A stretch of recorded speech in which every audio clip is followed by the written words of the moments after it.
Saya mau nanya ini sama Prof. Antoni, ini mengenai migas ini. Kan mengenai mafia minyak dan gas ini kan sudah lama sekali. Sudah lama. Mulai dari zaman Orde Baru, kemudian masuk ke periodenya Habibie, Gus Dur, Mega, sampai sekarang. Baru sekarang yang namanya orang kan dari dulu sudah tahu. Siapa sih mafia migas itu? Orang tahulah Muhammad Reza Khalid kan gitu. Dari dulu nama itu sudah sangat populer. Disebut sebagai mafia migas kan.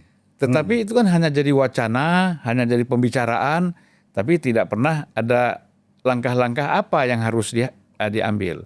Ya kan? Sampai Dahlan Iskan dulu semangat sekali membubarkan Petral kan. Gitu, menutup Petral, tapi kan yang namanya mafia kan nggak ada tergantung sama lembaga. Ini kan gerakan-gerakan individual kan. Nah, barulah sekarang pada masa Prabowo ini kita lihat Jaksa Agung itu punya semangat dan keberanian untuk berupaya untuk membongkar mafia migas ini. Di mana yang namanya tadi Muhammad Reza Khalid tidak bisa disentuh oleh Jaksa Agung, langsung rumahnya digerebek. Nah, itu saya kira prestasi tersendiri itu, Prof. Bagaimana pandangan Prof ini? Iya, saya rasa adalah bahwa di satu sisi kan Prabowo selalu mengatakan bahwa dia akan memberantas korupsi ini.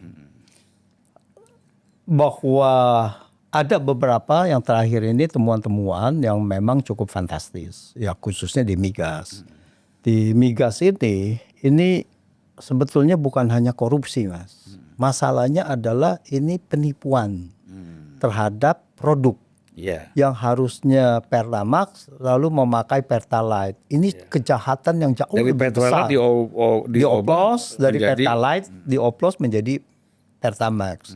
Ini bagaimana dengan mesin-mesin yang rusak di situ gitu. Dan sudah direkayasa. Iya, jadi kan rusak. Jadi ada yang mesinnya terus tiba-tiba nggak bisa ini karena kan ronnya itu kan. Dan nilainya besar sekali ya, 193 triliun ya. Iya, karena itu berlarut-larut. Kita tinggal lihat saja selisih dari Pertalite ke Pertamax berapa. Ini kan tinggal ditambahin aditif aja kan untuk dijadikan RON 92 gitu.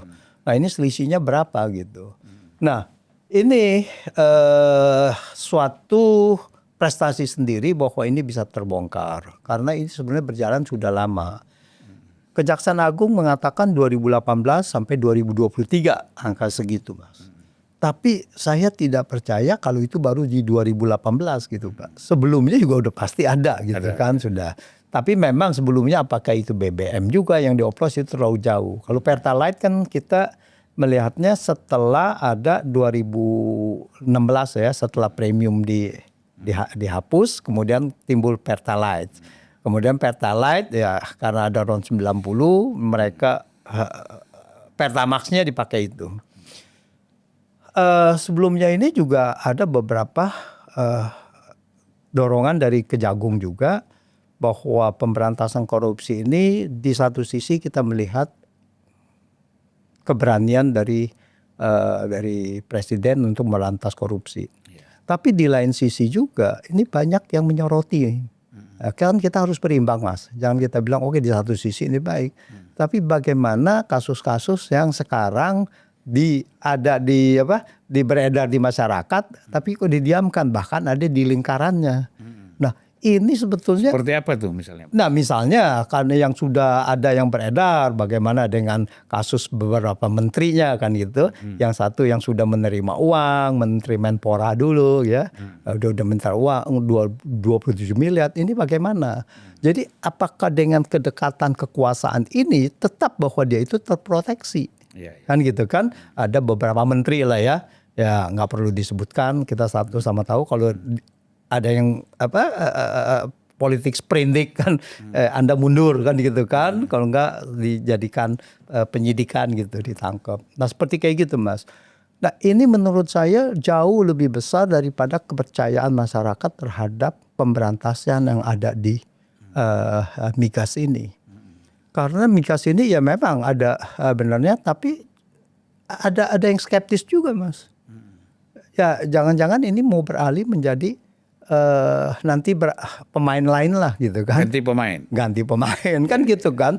Karena pemberantasan ini masyarakat melihat masih belum benar-benar utuh gitu.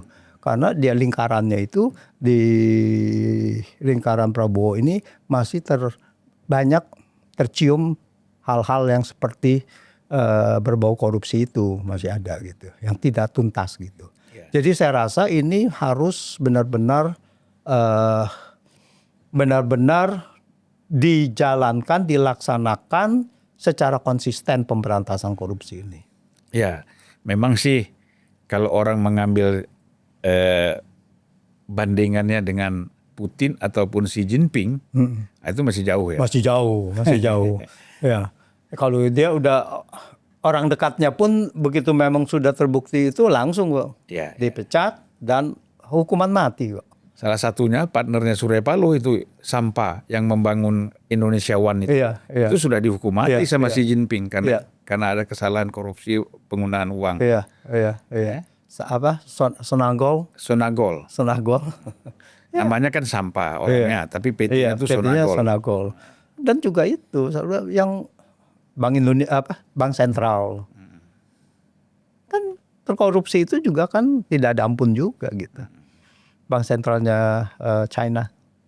Tapi kita ada sedikit harapan karena kan kata Hasim Joyo Hadikusumo, Prabowo ini adalah pengagumnya Deng Xiaoping kan.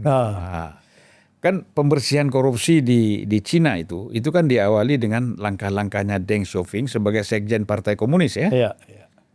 Dan itu unik Mas memang. Deng Xiaoping satu-satunya sekjen Partai Komunis yang tidak mau menjabat presiden. Itu luar biasa. Jadi dia memikirkan rakyatnya. Harusnya ketua-ketua umum partai ini ada yang tidak mau menjadi menteri. Karena ingin bagaimana memberantas korupsi di lingkungannya, di partainya, dan di luar partainya. Itu baru keren ya. Nah, jadi kita tunggu Mas. Pak Antoni bikin partai politik. Kan nanti tinggal 0% itu thresholdnya. Bisa lah lahir partai-partai yang memang seperti Deng Xiaoping. Siap. Ya, saya rasa itu yang kita harus harus suarakan terus itu.